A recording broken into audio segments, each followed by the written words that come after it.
안녕하세요. 다시 엄마입니다. 오늘 처음으로 들려드릴 이야기는 엄마의 통장에 찍힌 잔액 단 1280원에서 시작됩니다. 어떤 엄마는 평생 자신을 위해 단 한 번도 돈을 써본 적이 없습니다. 오늘의 이야기도 그런 엄마에 관한 이야기입니다. 엄마는 옷을 사는 걸 본 적이 없었어요. 아니, 옷가게 앞에서 멈춰선 적조차 거의 없었던 것 같아요. 딸은 그렇게 말했습니다. 시장에 가서도 슈퍼에 가서도 늘 나한테만 뭐라도 사주고 엄마는 난 괜찮아. 집에 있는 거 입으면 돼. 하셨어요. 그 딸은 어느새 자라 대학에 들어갔습니다. 학자금 대출을 알아보려던 날 엄마는 말했습니다. 그런 거 하지 마. 너는 공부만 해. 돈은 엄마가 어떻게든 할게. 그리고는 매일 새벽 5시에 집을 나서 청소 일을 하셨습니다. 퇴근하고 오는 엄마의 손은 늘 거칠고 마디마디가 갈라져 있었습니다. 딸은 그런 엄마의 손을 어릴 때부터 기억합니다. 어느 겨울날 딸이 그랬죠. 엄마, 손이 너무 거칠어. 왜 그래? 엄마는 미안하다는 듯 웃으며 말했습니다. 일하다 보니까 그래. 괜찮아. 그땐 몰랐습니다. 그 손이 얼마나 많은 일을 해냈는지. 아빠가 병원에 입원했을 땐 엄마는 한 번도 눈물을 보이지 않았습니다. 대신 그날도 일터로 나가셨습니다. 엄마, 병원에 좀 오래 계시지 말지 그랬어. 딸이 농담처럼 말하자 엄마는 환하게 웃었습니다. 병원에 오래 있으면 돈 많이 나와. 나중에 너 결혼 자금 써야지. 그 말에 딸은 마음 한켠이 이상하게 조여왔습니다. 그게 엄마의 방식이었고 엄마의 사랑이었습니다. 시간은 흘러 딸이 직장을 얻고 결혼을 준비하던 어느 날이었습니다. 엄마는 말없이 딸의 계좌에 500만 원을 이체했습니다. 이 돈 뭐야? 딸이 놀라 물었을 때 엄마는 그저 웃으며 말했습니다. 작은 거라도 하나는 내가 직접 사고 싶을까 봐. 엄마는 평생 그렇게 조용히 딸을 지켜보고 있었습니다. 딸은 문득 떠올렸습니다. 고등학교 졸업식 날, 모두가 부모님과 함께 사진을 찍는 그 순간, 엄마는 조용히 뒤편에서 서 계셨습니다.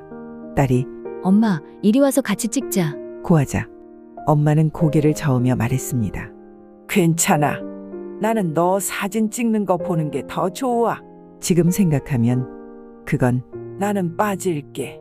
가 아니라 너를 더 빛나게 해주고 싶어. 라는 뜻이었는지도 모릅니다. 그날도 평범한 오후였습니다. 딸은 엄마 댁에 들러 장을 봐드리고 거실에서 쉬고 있었습니다. 엄마, 통장 어딨어? 왜? 은행 이체 하나 확인해줘야 해서. 엄마는 별 생각 없이 서랍 속 통장을 꺼내주셨습니다. 딸은 통장을 펼쳐보다가 마지막에 적힌 숫자를 보고 손이 멈췄습니다. 1280. 통장 잔액이었습니다. 딸은 순간 아무 말도 하지 못했습니다. 1280원이 찍힌 통장.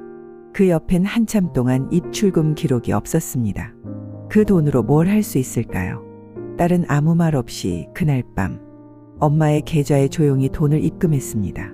며칠 뒤 엄마가 딸을 불렀습니다.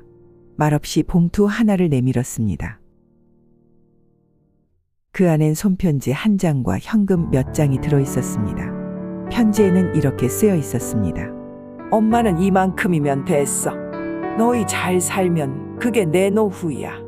딸은 그날 태어나서 처음으로 엄마 앞에서 펑펑 울었습니다. 그리고 문득 깨달았습니다.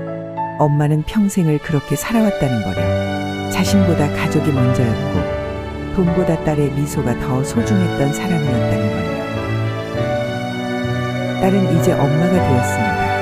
자기 아이에게 도시락을 싸주며 문득 예전 엄마의 도시락이 생각났습니다. 늘 같은 반찬이었지만 하나같이 정성스럽게 쌓여있던 그 도시락.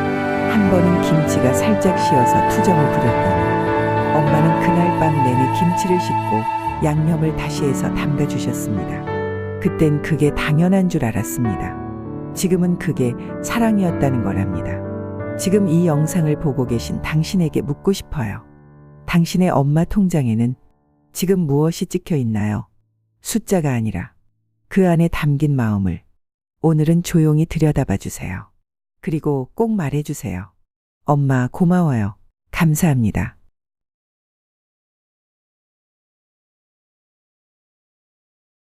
이 이야기는 다시 엄마에서 익명으로 재구성된 실화입니다.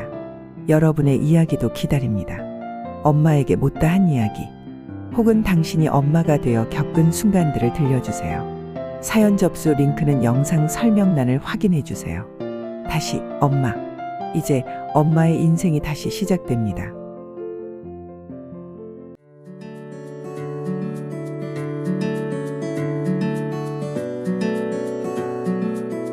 안녕하세요. 다시 엄마입니다. 다음 들려드릴 이야기는 결혼식 날 엄마가 조용히 뒤돌아섰던 그날의 이야기입니다.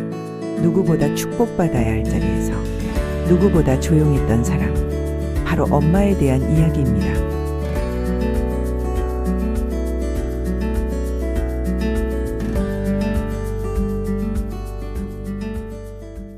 제 결혼식 날이었습니다.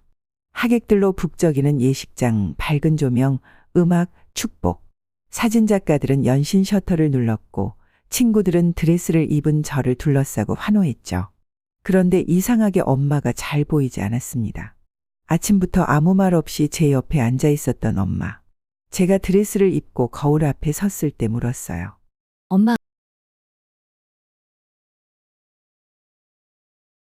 나 어때? 드레스 잘 어울려? 엄마는 조용히 웃으며 말했습니다. 예쁘다. 아주 예뻐. 그리고는 고개를 돌렸습니다. 그땐 몰랐습니다. 그게 울음을 참기 위한 행동이었다는 걸. 엄마는 신부 대기실에도 오래 있지 않았습니다. 손님들 좀 챙기고 올게. 그렇게 말하고는 금세 자리를 떴습니다. 식이 시작되고 저는 아빠 손을 잡고 버진로드를 걸었습니다.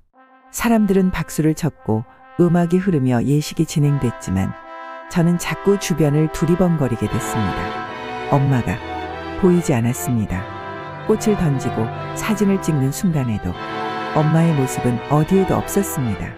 피로 연장에서 엄마를 겨우 찾았습니다. 주방 쪽 한쪽 벽에 기대어 물을 마시고 계셨죠.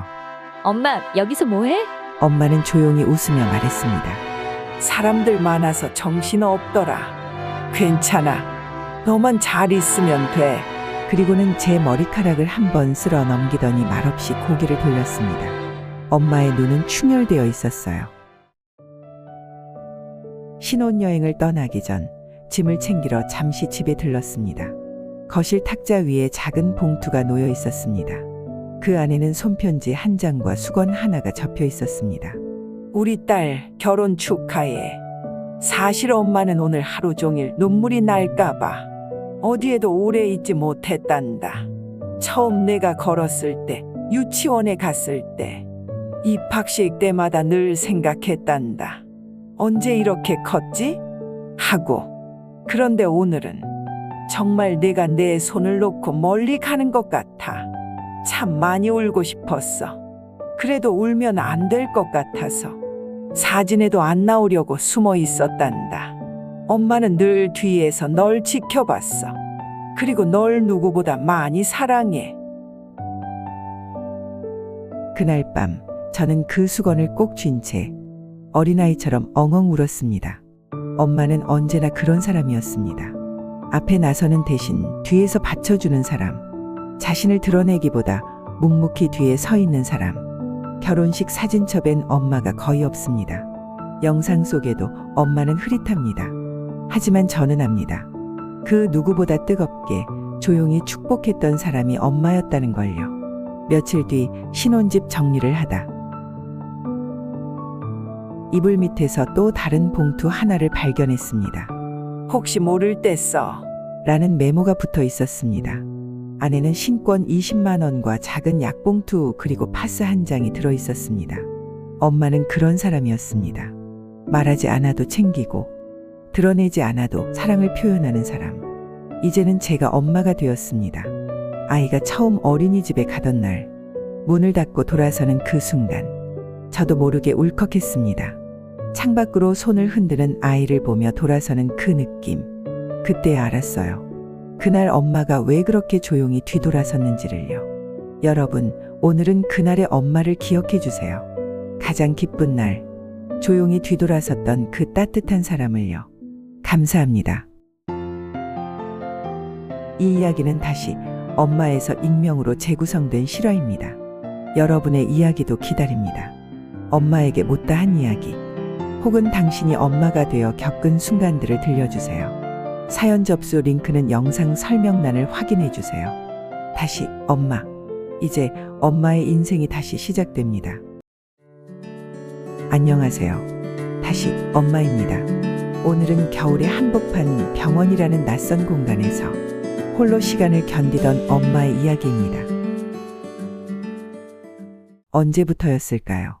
엄마가 자주 기침을 하기 시작한 건 감기라고 우기며 약만 드시던 엄마. 그러다 어느 날 병원에 가보자고 하자 괜찮아. 며칠 지나면 나아질 거야. 그 말만 반복하셨죠. 결국 심한 기침과 열로 엄마는 입원을 하게 되셨습니다. 병실 창밖엔 눈이 소복히 쌓여 있었고 침대맡엔 따뜻한 보온병과 작은 가습기 하나가 놓여 있었습니다. 제가 문을 열고 들어섰을 때 엄마는 무표정한 얼굴로 창밖을 보고 계셨습니다. 엄마 안 아파? 응, 그냥 좀 피곤하네. 사실 며칠째 혼자서 병원 밥도 제대로 못 드시고 밤엔 통증 때문에 잠도 잘 못 주무셨던 걸 저는 나중에야 알게 됐습니다. 제가 퇴근하고 밤마다 병원에 들렀던 그때 엄마는 항상 같은 말만 했습니다. 피곤할 텐데 뭐하러 와? 너나 좀 쉬어. 하지만 그날은 이상하게 엄마가 제 손을 오래 붙잡고 계셨습니다. 창밖에는 눈이 펑펑 내리고 있었고 병실 안엔 히터 바람이 퍼져 있었습니다. 딸, 엄마가 너 어릴 때 병원에 입원했을 때 기억나? 응? 아니, 난 그런 기억 없는데. 엄마는 작게 웃었습니다. 너 2돌쯤 됐을 때였어. 폐렴이 심해서 며칠을 같이 병원에 있었는데 그때 너 자다가 열이 나서 울고 안아달라고 할 땐 엄마도 같이 울었어. 그 말을 듣고 나니 눈앞에 엄마가 다르게 보였습니다. 어릴 땐 늘 강하고 완벽해 보였던 엄마. 그 엄마가 지금은 초라한 병실 안에서 작은 이불을 덮고 누워 계신 걸 보며 가슴이 시렸습니다. 며칠 뒤 퇴원 수속을 마치고 집으로 가는 길, 엄마는 조용히 창밖을 보며 말했습니다. 이제 좀 따뜻해진 것 같아. 손엔 병원에서 챙겨온 약봉투와 제가 사다 드린 목도리가 들려 있었습니다. 그날 밤 엄마는 따뜻한 물에 손을 담그고 하얗게 부른 손가락을 보며 말했어요. 병원에 있으니까 내가 늙었단 생각이 자꾸 들더라. 괜히 애들한테 짐 되는 것 같고 좀 서럽기도 하고 저는 아무 말 없이 엄마의 손을 잡았습니다. 그 손은 여전히 거칠었고 마디마디가 굵었습니다. 하지만 저는 그 손이 내 삶 전체를 지탱해준 손이라는 걸 알고 있었습니다. 그리고 몇 해가 지난 어느 겨울, 이번엔 제가 아팠습니다. 기침이 멈추지 않고 열도 오르는데 괜찮다며 병원에 가지 않고 버텼죠. 엄마는 연신 말했습니다. 병원 가자. 병원 좀 가자, 제발. 그 말이 너무 귀찮게 느껴졌습니다. 아, 좀 됐어, 엄마. 나 피곤하니까 그냥 좀 두라고.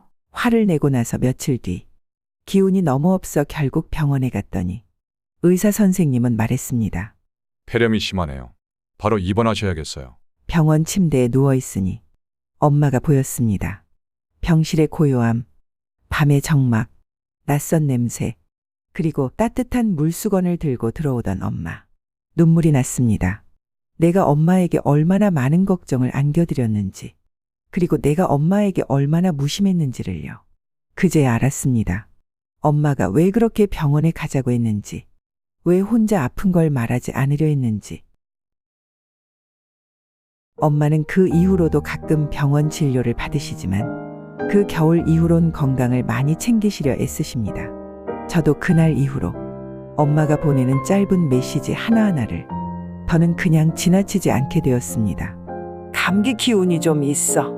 그 말 한마디에도 엄마 병원 가자. 라고 말하는 딸이 되었으니까요. 여러분, 오늘은 병원에서 혼자 시간을 견디던 엄마를 떠올려 주세요. 그 조용한 병실 안, 아무 말 없이 침대맡에 앉아있던 그 따뜻한 사람을요. 감사합니다. 이 이야기는 다시 엄마에서 익명으로 재구성된 실화입니다. 여러분의 이야기도 기다립니다. 엄마에게 못다한 이야기, 혹은 당신이 엄마가 되어 겪은 순간들을 들려주세요. 사연 접수 링크는 영상 설명란을 확인해 주세요. 다시 엄마. 이제 엄마의 인생이 다시 시작됩니다.